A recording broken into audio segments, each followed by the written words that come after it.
Bismillahirrahmanirrahim. Assalamualaikum warahmatullahi wabarakatuh.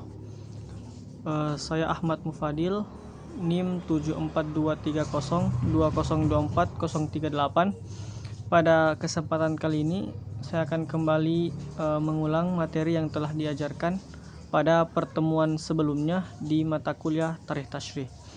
Pada pertemuan sebelumnya telah dibahas tentang syariat di masa sahabat atau at-tashrih fi asri sahabi. Baik, langsung saja. Sahabat adalah orang-orang yang pernah bertemu dengan Nabi dalam keadaan beriman dan mati dalam keimanannya. Syariat di masa sahabat baru terhitung setelah wafatnya Nabi Muhammad SAW, yakni pada tahun 10 Hijriah. Syariat di masa sahabat dibagi menjadi dua golongan, yaitu kibarus sahabi dan sigarus sahabi. Kibarus sahabi adalah kelompok sahabat besar, yakni orang-orang yang banyak berinteraksi dengan Nabi Muhammad SAW dalam kesehariannya, bahkan ikut bermusyawarah dengan Nabi Muhammad SAW. Mereka adalah Khulafaur Rasyidin yang memerintah Islam dari 11 Hijriah hingga 40 Hijriah. Kemudian masa Sigarus Sahabi dari masa 41 sampai 132 Hijriah. Mereka disebut sebagai sahabat-sahabat kecil. Mereka pernah bertemu dengan Nabi tetapi interaksinya kurang.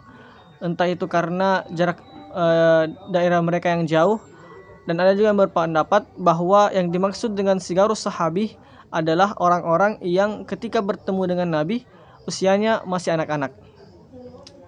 Jadi setelah meninggalnya atau wafatnya Nabi Muhammad SAW terjadi perselisihan untuk menentukan siapa yang akan memerintah atau memimpin umat Islam ke depannya. Sehingga terpilihlah Abu Bakar As-Siddiq yang memerintah selama kurang lebih 3 tahun.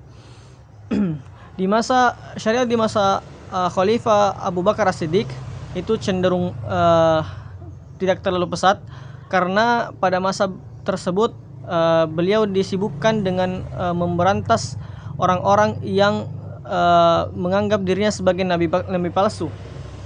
Ijtihad yang paling terkenal dari Khulafa Abu Bakar As-Siddiq adalah bahwa dia berijtihad bahwa bayar zakat adalah sebuah kewajiban, sehingga orang-orang yang tidak membayar zakat dianggap sebagai murtad dan bisa untuk diperangi.